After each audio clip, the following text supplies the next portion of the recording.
Shalom, everyone. The Sovereignty Movement is opening a series of meetings with public opinion leaders to analyze the situation and discuss how we can lead to the victory of Israel over our enemies. Today, we have the privilege and honor of being with Professor Aryeh Eldad, former member of Knesset, former chief medical officer, publicist, and analyst. Shalom, Professor Aryeh Eldad. Shalom, shalom. Professor Eldad, as a doctor, you always say that in order to give the right medicine, one needs an accurate diagnosis of the disease. We would be happy if you could explain to us how did we get to this horrible Shabbat on Simchat Torah? How should the people of Israel be led to victory? What does victory mean? And if it involves as we all hope, Israeli rule over the area, what will happen to the population of Gaza that identifies with the goals of Hamas? Bakasha. For years, we suffered from a chronic illness based on the misdiagnosis of the conflict.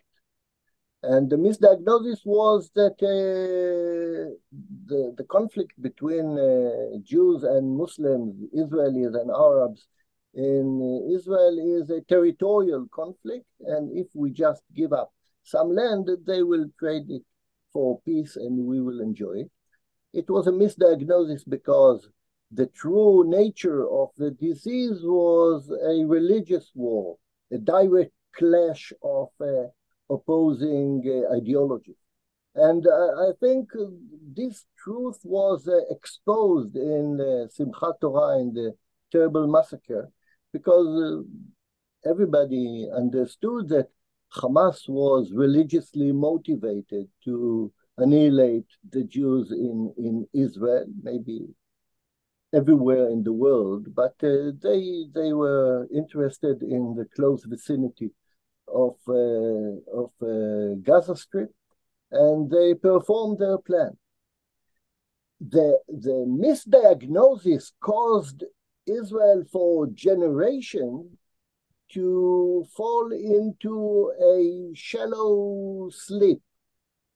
But eventually it developed into a coma when we believed our lies that the religiously motivated Hamas can be bought, can be bribed. We will supply them with enough dollars through Qatar. We will give them jobs in Israel, and from time to time we will bomb them, and they will be afraid to attack us. They will have interest in living in peace side by side with Israel, because Hamas, at the end of the day, is the ruling movement in Gaza, so they have to look for the population, they have to look for the citizens, they will need economy to give them enough money to live.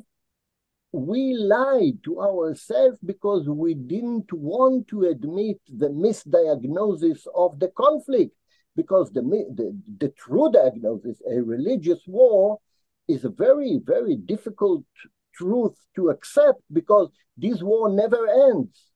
And politicians and even military leaders tend to believe that if they will do something, this will solve the problem.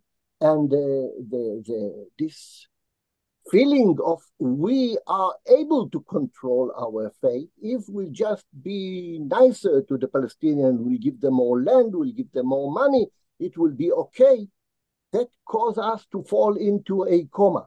And this was the situation that the Arabs, the murderers, found in the settlement around Gaza Strip at the morning of Simchat Torah.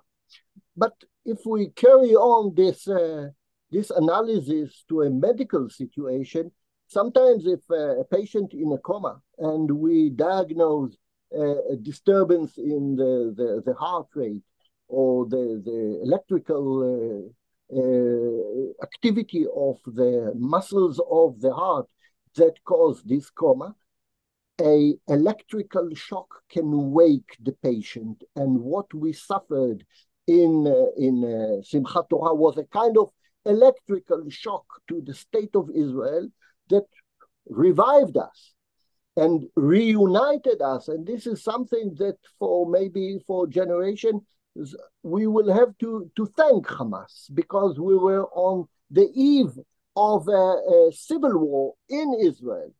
But what happened to us really changed the situation and reunite the Israeli society.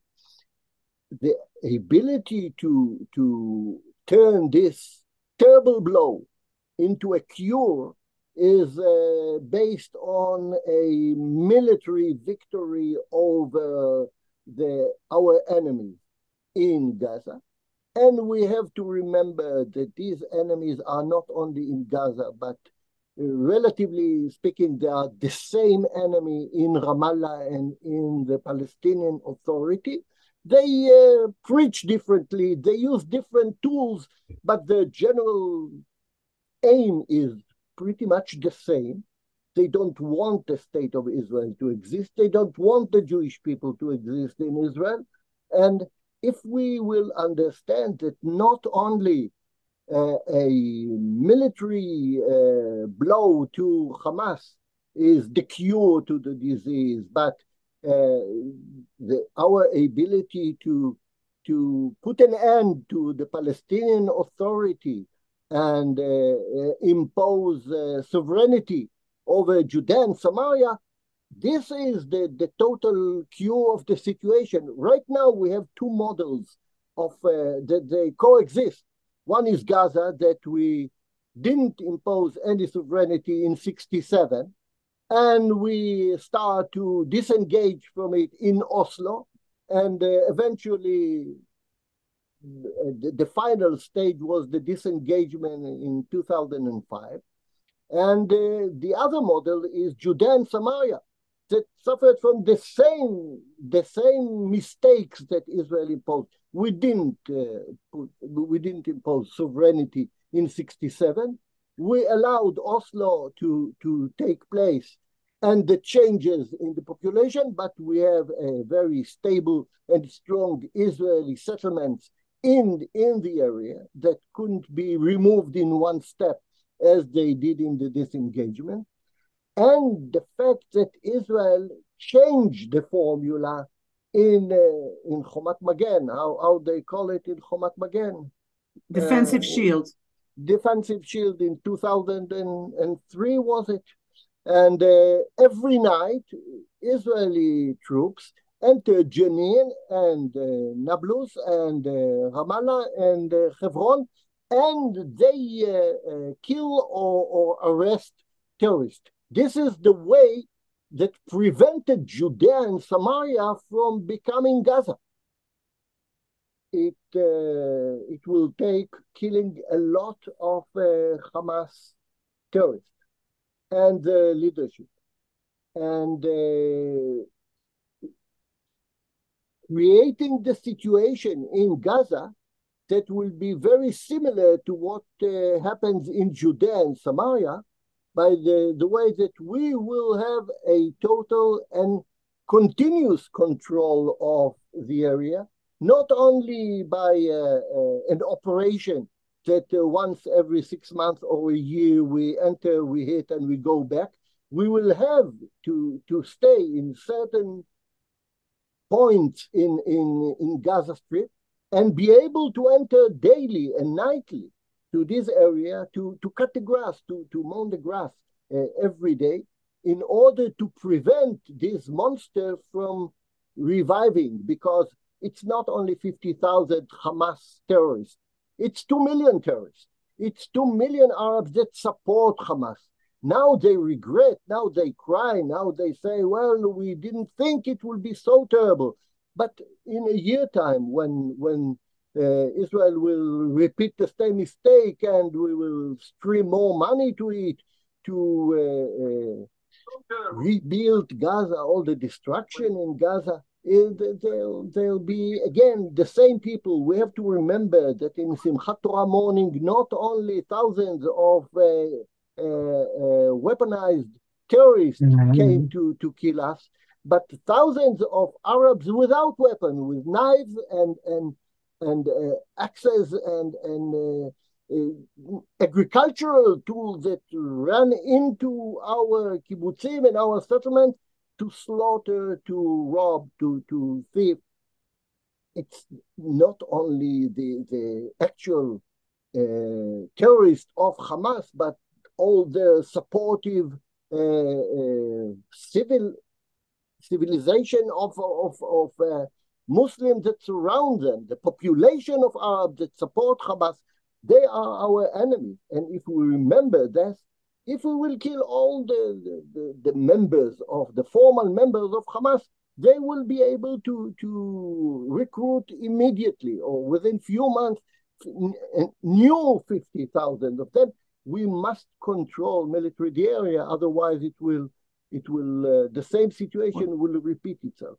So thank you very much. I think that what you're saying is very important now to promote, and everybody should spread this message, because in the world, they're already talking about, at the end of the war, to hand over the area to the Palestinian Authority. And I think that it's just unthinkable, unthinkable that our boys will go and fight in Gaza, and then, God forbid, the area would be given over to the Palestinian Authority or to any other foreign entity. And I think that that's a very, very important message that you're passing on here, that we must have return Israeli military control over the Gaza Strip so that we can be able to control the area. I think we agree on that. And that the main problem is that we did not apply sovereignty in 1967 when we liberated all of the areas, all of Israel's biblical heartland. And instead of applying sovereignty, we did so many mistakes that brought upon Oslo, that brought upon till today. So I think we can summarize, if you want to summarize the whole issue, Professor Aryeh Eldad, and we thank you very much, and we'll promote it everywhere. Thank you. Final summary. עוד שאלה בעברית, אריה, האם השוק החשמלי... יהודית קצובר's question. האם השוק האדיר שקיבלנו באותה שבת, זה לא יביא לביטול הסכמי אוסלו? Judith Katzover, co-chair of Sovereignty Movement, we are asking a question to Aryeh Eldad, a very important one. Judith is asking, the shock that you described, we got an electrical shock after we were in a coma for so long, will that not finally lead to what it should lead to, the absolvement or the abolishing of the Oslo Accords? Netanyahu had 1,000 opportunities to cancel, to get out of any framework of Oslo, and he refrained from doing so. He thought at the end of the day, the Oslo Accord is good for Israel. That's Netanyahu's philosophy. He preferred that the Palestinians will rule their life, and we will not have to look after their education and health and sewage and financial problems. He didn't understand that at the end of the day, he still have to look for them and to provide for them and to prevent any what they call now in Gaza a catastrophe, human catastrophe. But Netanyahu is not going to do that. And I'm afraid the shock that we suffered in Simchat Torah will not convince most of Israeli to go back to the Oslo Accord to cancel them. Practically, the Palestinians declared that the Oslo Accord died.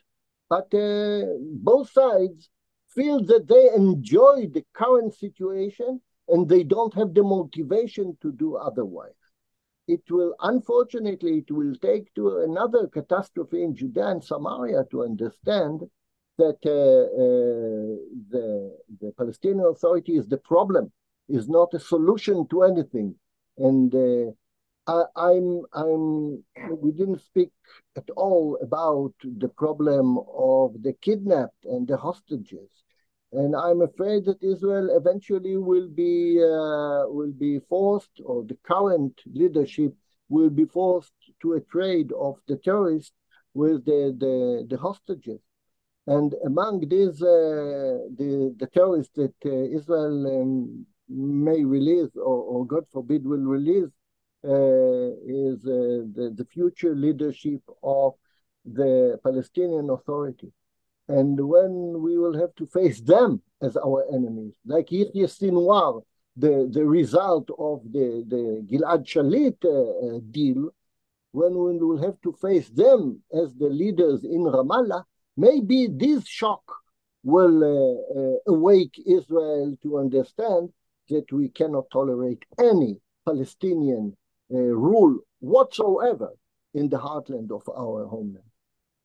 Thank you very much. I think that's, we hope that we don't have to go as far as what you're discussing, and that the shock that we got this Simchat Torah is enough to have the people force our leaders to do what you just said, and basically have no Palestinian rule, not in Gaza and not in Judea and Samaria, and go back to what we all want is Israeli sovereignty between the sea and the Jordan River. Thank you very much, Professor Aryeh Eldad.